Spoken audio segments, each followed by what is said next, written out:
A quick look at what the Prime Minister had to say about startups and the future in India. हर कोई अपने innovation को बड़े गर्व के साथ दिखा रहा था और यहां आकर किसी भी भारतीय को लगेगा कि आज के स्टार्टअप को नहीं बल्कि कल के यूनिकॉर्न और डेकाकॉर्न को देख रहे हैं।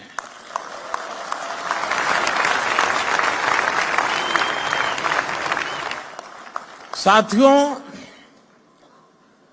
भारत आज अगर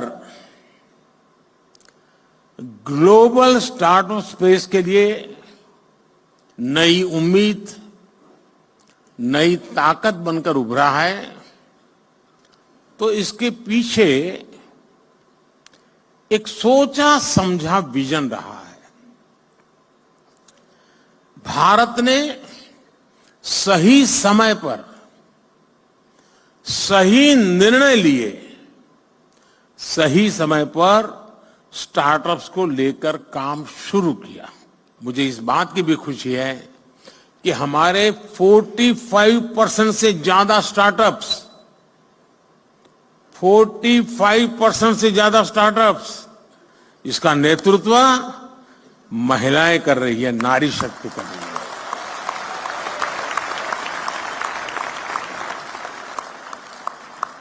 इस ताकत का कोई अंदाज नहीं लगा सकता जी। ये पूरा एडिशनल बेनिफिट है देश को। हमारी बेटियां कटिंग एज इनोवेशन से देश की समृद्धि की तरफ ले जा रही है जी। साथियों, इनोवेशन का ये कल्चर विकसित भारत के निर्माण के लिए नहीं बल्कि पूरी दुनिया के बेहतर भविष्य के लिए भी बहुत जरूरी है। और मैं बहुत जिम्मेवारी के साथ कहता हूं, विश्व के बेहतर भविष्य की बात मैं कर रहा हूं और मेरी ताकत पर नहीं, आपके सामर्थ्य पर मेरा भरोसा है। Well, we've got a very special panel this evening. We've got some of India's finest startups and their founders, co-founders with us. Alok Bajpai, CEO and co-founder of Ixico with us, the travel website. Rajat Gulati, the co-founder of Pluto's One, also joined by Ankush Sabharwal, the co-founder and CEO of CoRover. And Neha Singh, the CEO and co-founder of Traxon. Thank you all very much for being with us. Alok Bajpai, let me go to you first.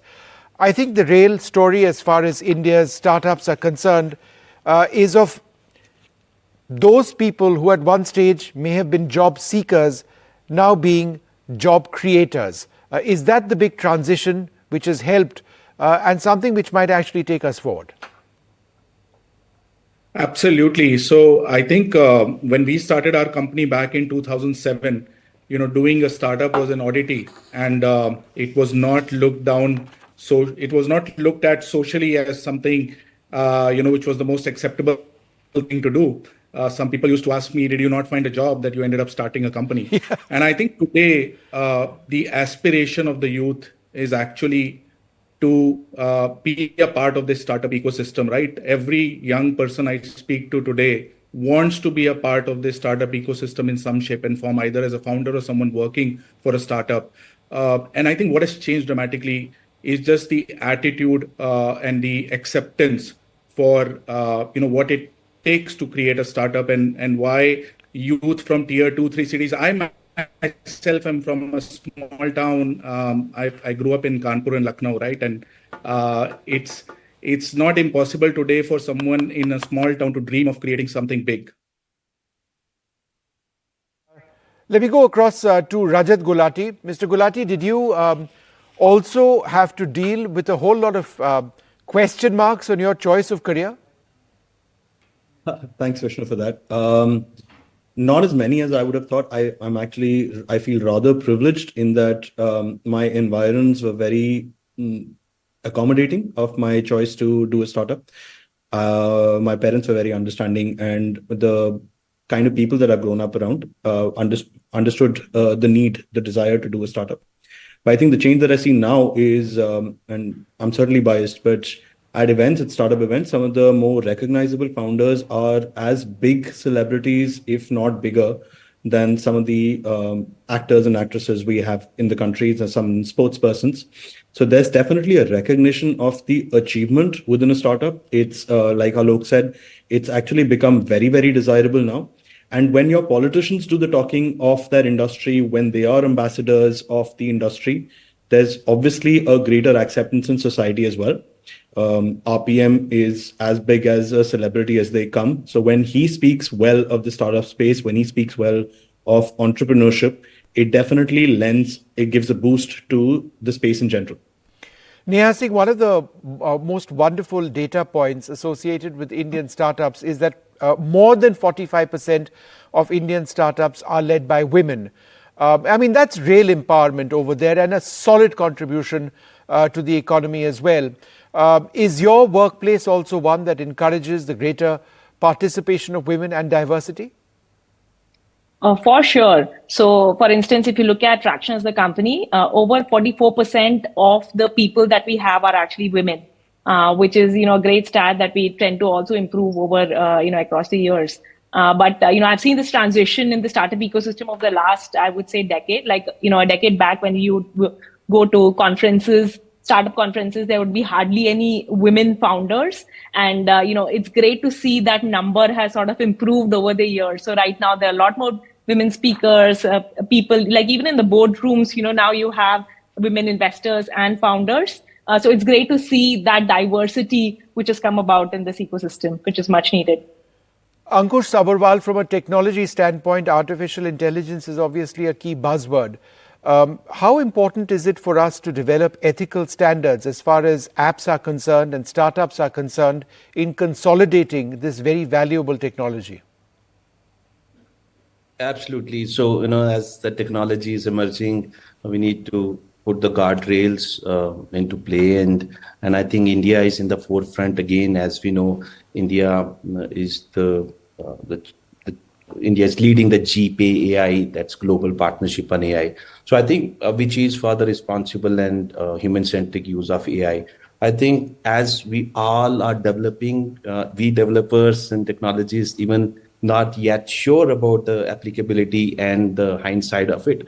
I think as we are developing and at the same time, we are also building the guardrails. And I think there are four things which are very, very important for any AI system, right? When we build the AI system, we need to ensure the purpose is good.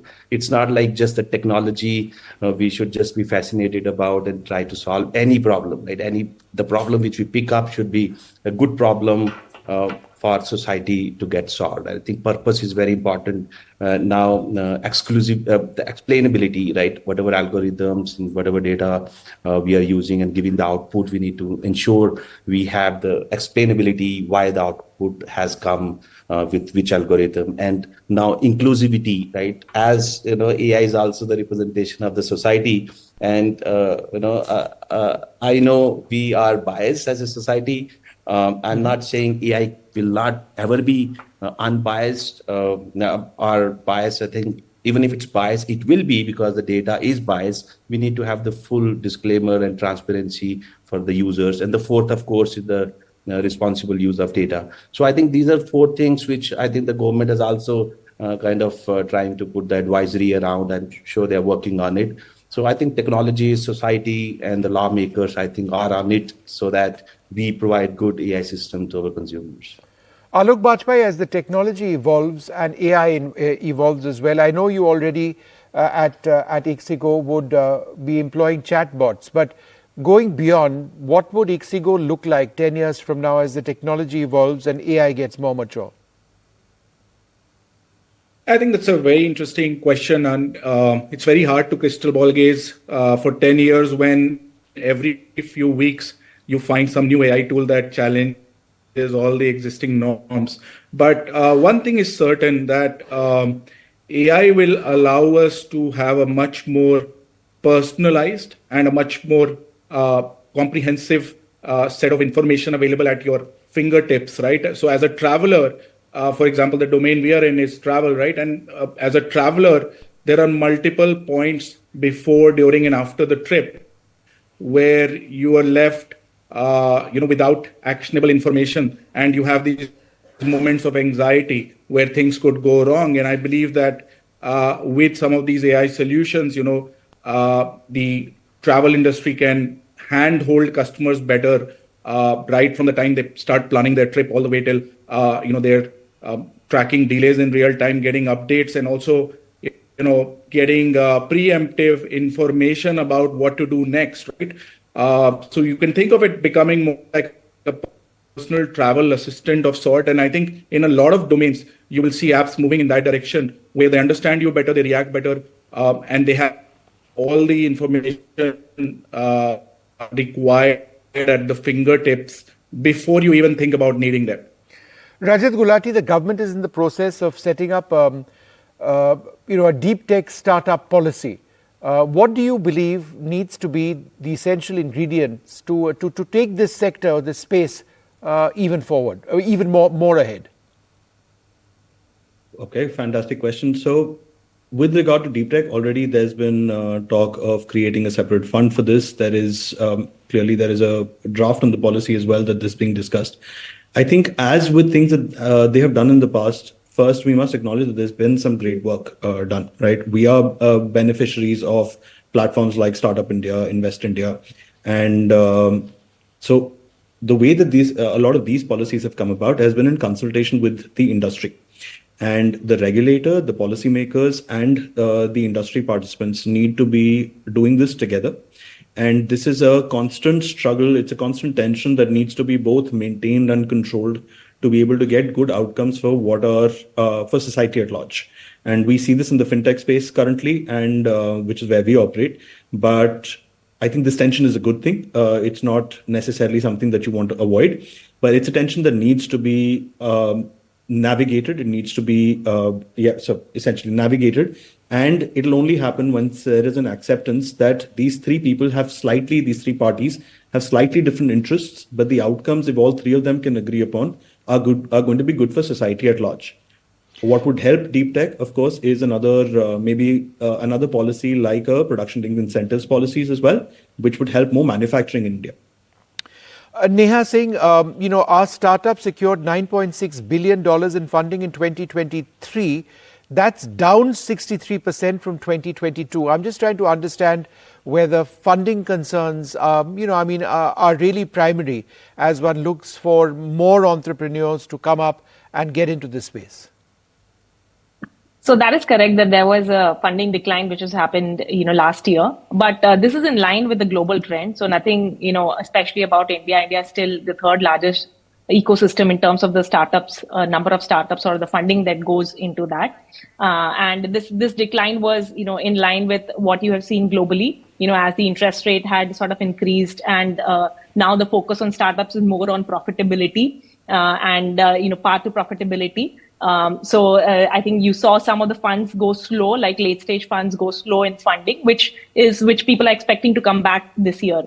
So, hopefully this year should be much better than last year. But, India is still producing, even last year, it had a lot of interesting early stage funding, which had happened, a lot of companies across the different stages, which got funded as well as, launched. So that ecosystem continues to be very vibrant, I would say. Ankush Sabharwal, while the word startup doesn't necessarily imply an app, it could actually be a startup in any area. For example, in space, we've got so many startup ventures which are doing wonderfully well. There are so many others, however, which are closely associated with apps and software and an interface through the internet. My question is this: as India evolves from 5G to 6G, line speeds go up and the full potential of the internet gets more realized. What is the potential for apps going forward using this? Because we are very much, a leader as far as making that transition when it does happen.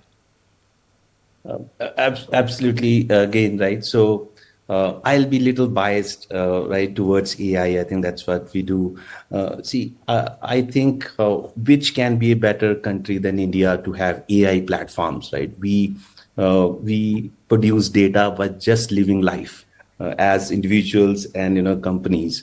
And now with 5G, as you rightly said, the more apps and probably the more engagement, more usage would happen and more data would come. And I think that's the right time where we from India lead in AI platforms. And I think there's already buzz around in India. Everyone is trying to come up with their LLMs. So that is on the tech side, platform side, we techies. I think subset of it, right? Everyone is not building AI platforms, but whoever is building, it's great opportunity. With 5G, again, opportunity would increase. As we know, AI platforms are as good as the data it has, and we would be the leader in this space. Now coming to the apps, again, I'll be biased on AI solutions, or if it's not AI solution, any solution. I'm sure now there are elements in need of using AI to better for better performance and more features towards any app.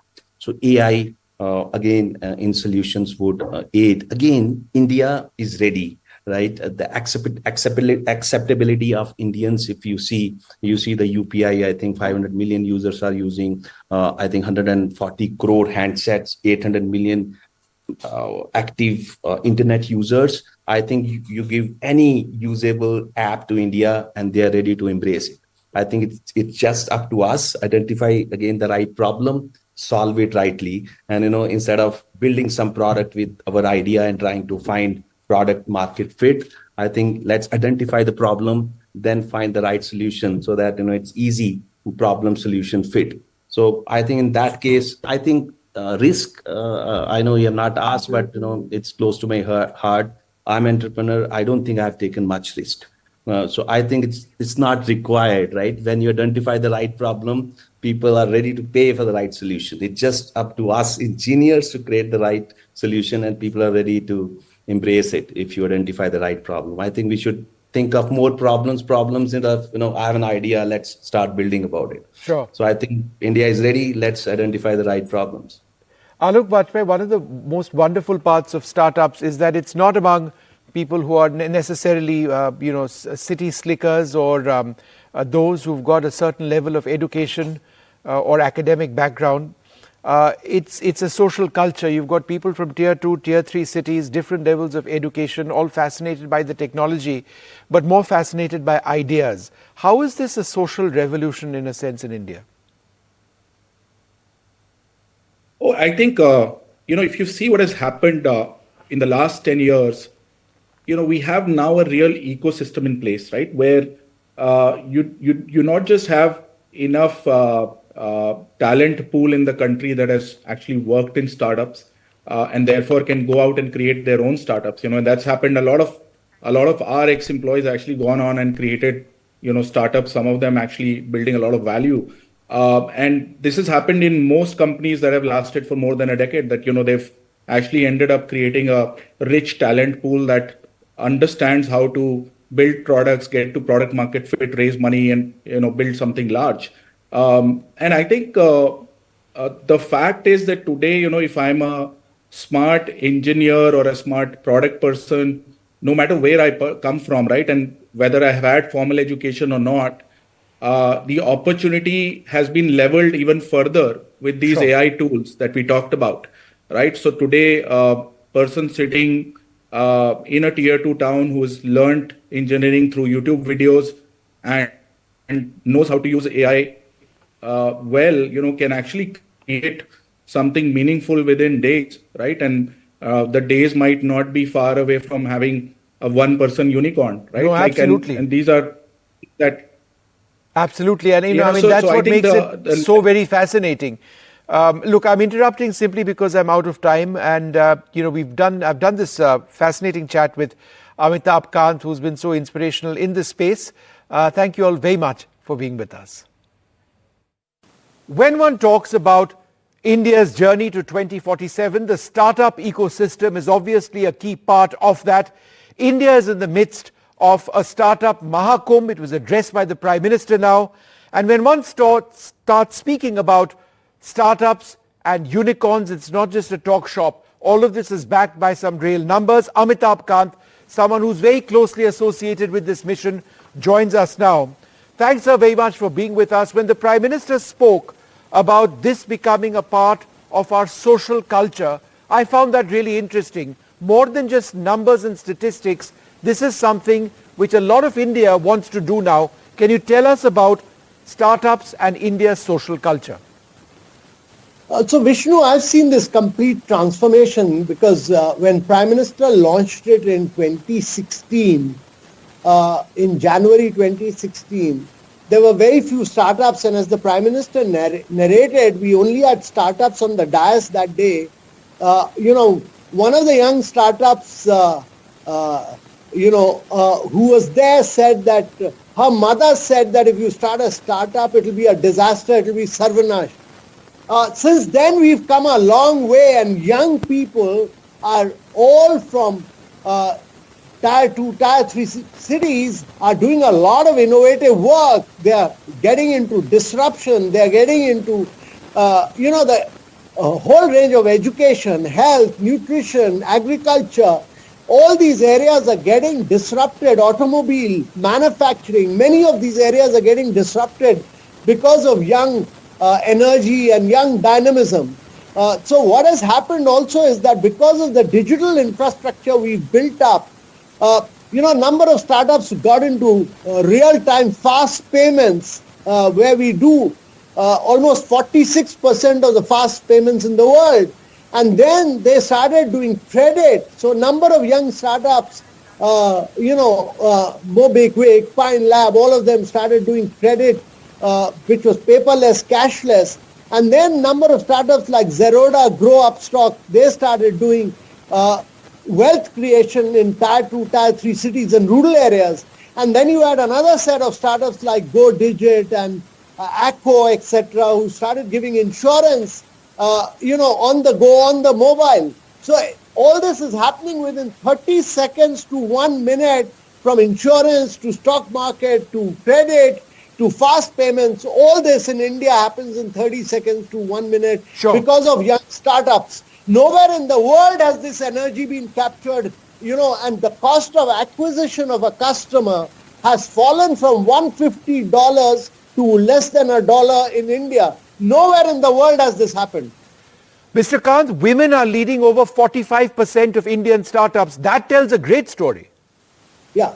So women have been a very big driving force. 45% of the directors in startups are women. But what we are pushing now is that in IITs, IIM, all the engineering colleges, all the colleges, actually 50% of the women should all get into startups, and they should really get into many, many new areas of growth. The challenge is that we have to produce, as the Prime Minister rightly said, job creators. India's next big wave has to be that we must become the #1 startup nation in the next 5 years. And that would require our educational institutions to drive entrepreneurship, have many more incubation centers. We have to ensure that Indian funding, Indian financing from Indian insurance companies, Indian pension funds, high net individuals and corporates reaches the Indian startup movement. Many more women become startup entrepreneurs. And that is the way to really drive the startup movement. In the next 5 years, our aim must be that we'll be the #1 startup nation in the world. Mr. Kant, one of the areas, in fact, we were talking about this recently in Jaipur, is startups and space. It's such a booming sector now. We have 50 space-related startups, and that is an entirely different part of our economy which is surging. And we have so many startups associated with this. So clearly there is no limit. And the sky is not the limit. In fact, it's much more than that. Yeah. So, that credit, Prime Minister opened up space. He opened up drones. He's opened up geospatial area. He's opened up defense area. All these are new areas of growth. So you're seeing a whole range of new startups in defense. You are seeing what you're seeing in space. Look at Dhruva, look at Cosmos, look at Pixel, look at Skyroot Aerospace. All of them, from manufacturing to launching to use of data from space, all the kind of disruption happening in the space sector is unparalleled. And actually, that is only going to grow in the years to come because we have a cost arbitrage in terms of launching from India, which no other country will have. So actually, the startups from many other countries will come to India and use the incredible amount of infrastructure which ISRO has built at very frugal engineering, which we have done in the space sector. India has a huge cost arbitrage advantage in the space sector, including drones, including robotics, including geospatial area. These are the areas where India will technologically leapfrog in the years to come. Mr. Kant, the ethical use of artificial intelligence in startups. Tell us a little bit about that.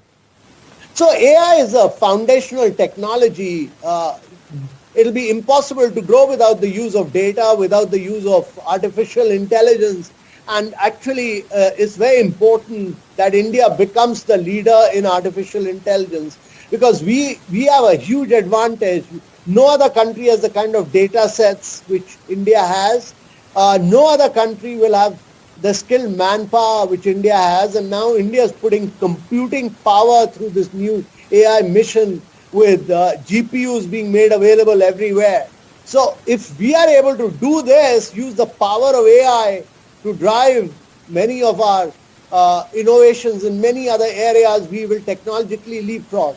The challenge is that much like what we have done in digital public infrastructure, where we build open APIs, we built open source, we built globally interoperable model, very distinct from the big tech model of US and the Chinese model of Tencent and Alibaba.